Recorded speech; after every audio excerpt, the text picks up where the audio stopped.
Good morning, boys and girls, and welcome to the southern wing of the Stink Bug Works. Yesterday, I revealed Secret Project X. It will, from here on out, no longer be referred to as Secret Project X. From here on out, we'll call it's got to have jet in it or somewhere, right? So it's the TunnelJet. Or we could call it the TunnelJet 13.5, because it's 13 and a half inches long. Now, let's talk about the design. You know, I put a lot of time and effort into these designs, and so I kind of want to share them with everybody. First of all, it's not a scale representation of any specific hull. Basically, it's a box built around my components that vaguely resembles an F1 boat. That was the design philosophy. This is a stand way off scale model, but it does have many features of it. You know, the outboard motor, although the motor should look more massive and full of horsepower. And quite frankly, just the top of this could be replaced with a 3D printed bigger bubble that uses the same screw and pin mounting system that this uses. Somebody clever with a 3D printer could do that.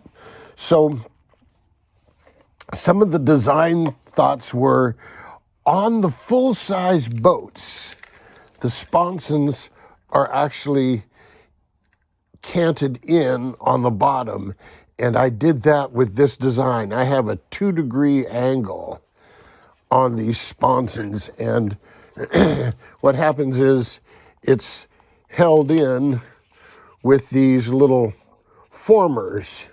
So I've got a base plate, stringers, and then these formers.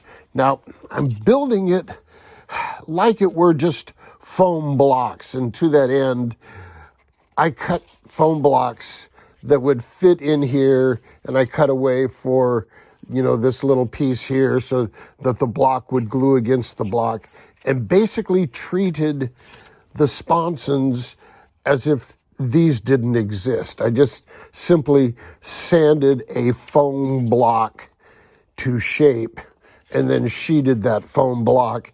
And inside that foam block, it just happened to have these ribs. Another thing on these ribs I got to deal with. In laser cutting, the laser eats up some of your material, and I have to account for it. It's about 2/1000ths, although sometimes on the plywood it's 5/1000ths. And so I need to offset these lines because these are just 1/1000th or 2 short. And so when you start sanding, it just doesn't work out right. So if anything, I might want these a little proud of the stringer and then let you take those down. So that's something that may get worked out in the final versions. For you guys building the prototypes, this end piece here, I needed to extend it 1/16 of an inch. You see I've added a little piece of plywood here to account for that. There's a couple of busts like that, but they will be fixed in the production kit. So that's one of the things, is a 2-degree angle. You really need to make a 2-degree sanding block. If you have a table saw that tilts, just cut you a board with a 2-degree angle on that and use that as your sanding block. A small block, a little piece of 1x that's, yay big that you can put a bevel on. And that way, have it this way on this side and have it that way on that side, and you can get those angles.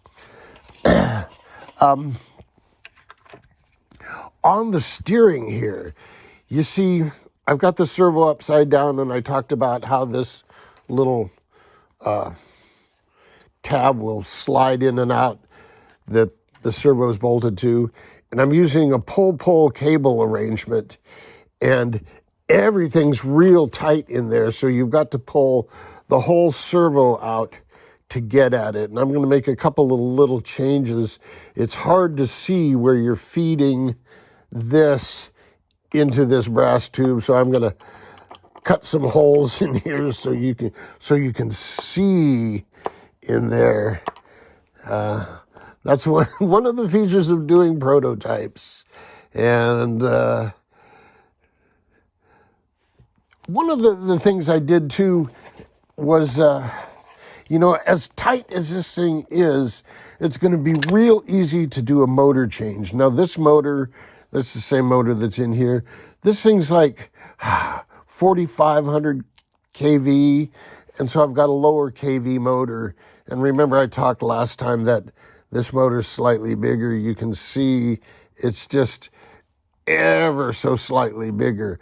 I can use this spacing with this motor, but future kits, since these motors are no longer available, future kits will be sized for these motors. I'll move these holes back. I may provide a series of holes, who knows? So there's thinking on that. But for motor changes, despite how crowded this thing is, you can lift up the speed control, get at this. All you need to do is pull the cable out, 2 nuts, get you a little, 4mm nut driver, boom, spin off 4 nuts, the motor's out, new motor's in.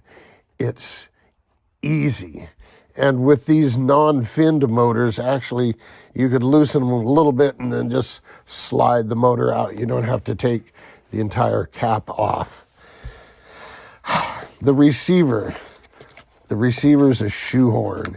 So the speed control fits about there. If I were to do this again, I'd shorten my speed control wires by about 1/2 inch, so that when they were plugged in, everything would be snug there. As it is, I've got to sort of wiggle things around and put a piece of tape over it when I put the hatch on. I found this battery. It's the only one I found that was the appropriate size, 1,400 milliamps, that just fits in here. And what I have to do is, let me think, the battery goes face up, all the way back. I made the leads on the speed control short enough that I can plug these things in and again put a piece of tape over the wires. And here's the deal. The radio, these plugs fit down in this space between the battery and the servo. So you got to do a little manipulating and squeezing and pushing, and that's where your radio lives. So everything under here is tight, because this deck, where this starts to curve, this deck is only millimeters above the top of that servo. So that's pretty much your limit there, is the top of this servo. For the motor, because we had a bubble here, I carved out a bit in there to make room for a motor. So all this stuff you've got to make on your own. This is just a balsa shoebox lid with a foam block in the nose, and the shoebox sides kind of just glue up on that, and you sand it. And I put a layer of 3/4 ounce glass cloth on everything, just to give it a little protection. If I were racing these things, I might put an extra layer, just where you need it. So there you go, the TunnelJet. Let's, anything else I need to tell you guys about? That's pretty much the basic philosophy of it. On some holes they have run a little stringer along here and run a little stringer along there, and you'd lay your planking up to that and such. I'm not bothering with that. I'm using the foam. I want this thing simple and easy. It goes together really quickly because you're building a flat plate and a wooden box and a shoebox lid. That's all you're really building. It's the fitting and detailing and all that takes some time. But even so, with the epoxy drying and all that, it still goes together pretty quick. So if this works out as well as it appears to be, I'll make these things readily available so you too can be fast, cheap, and out of control. Until then, jet out.